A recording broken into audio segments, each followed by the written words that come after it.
The Hawaii emergency management employee who set off a statewide panic on Saturday morning by sending out a false alarm about an incoming ballistic missile has been temporarily reassigned, but there are no plans to fire him or identify him publicly, a state official said.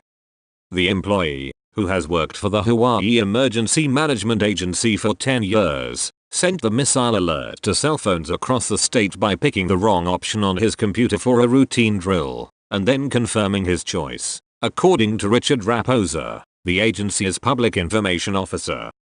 "We're not going to take action till we have all the facts," Mr. Raposa said, adding that the employee has been temporarily reassigned to a part of the agency's Emergency Operations Center where he does not have access to the warning system. Mr. Raposa declined to describe the employee's new duties.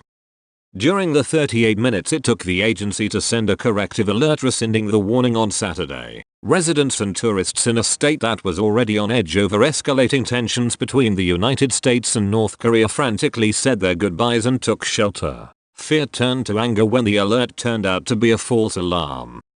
Mr. Raposa said he doubted that the agency would ever publicly identify the employee, who he said feels terrible, as you can imagine. "The reality is, he made a fairly simple mistake, and no one wants to ruin someone's life because he made a simple mistake," Mr. Raposa said. "If his identity was out there, he'd be a pariah." The agency has been getting threats in the aftermath of the false alarm, Mr. Raposa said, but he declined to specify the number or nature of the threats. "We're not being real specific, as we don't want to escalate the situation."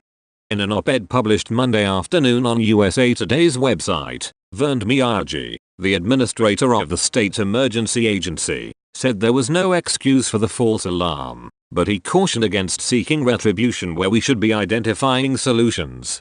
Looking at the nature and cause of the error that led to those events, the deeper problem is not that someone made a mistake, it is that we made it too easy for a simple mistake to have very serious consequences, Mr. Miyagi wrote. "The system should have been more robust, and I will not let an individual pay for a systemic problem." The Federal Communications Commission said over the weekend that Hawaii did not have reasonable safeguards or process controls in place in its emergency notification process. Explaining how the employee sent the false alarm, Mr. Raposa said that the agency's computer system gave the employee the choice of sending an alert for an internal test drill or sending one for an actual public warning of an impending missile attack. "There's a menu, and one selection for a drill, and one for a live alert, and he selected the wrong one," Mr. Raposa said. After the employee made that selection, a standard, confirmatory pop-up appeared on his computer asking whether the employee was sure he wanted to send the alert, and he confirmed that he did. Thousands of cell phones immediately buzzed with the warning, "Ballistic missile threat inbound to Hawaii, seek immediate shelter, this is not a drill." Mr. Raposa emphasized that the state has already made 2 immediate changes to its notification system. A second employee must now click the confirmation for any alert that is sent out, and the agency has set up templates in its system that allow it to immediately correct any future mistaken alerts, instead of having to work through the manual steps that slowed the corrective cell phone message on Saturday.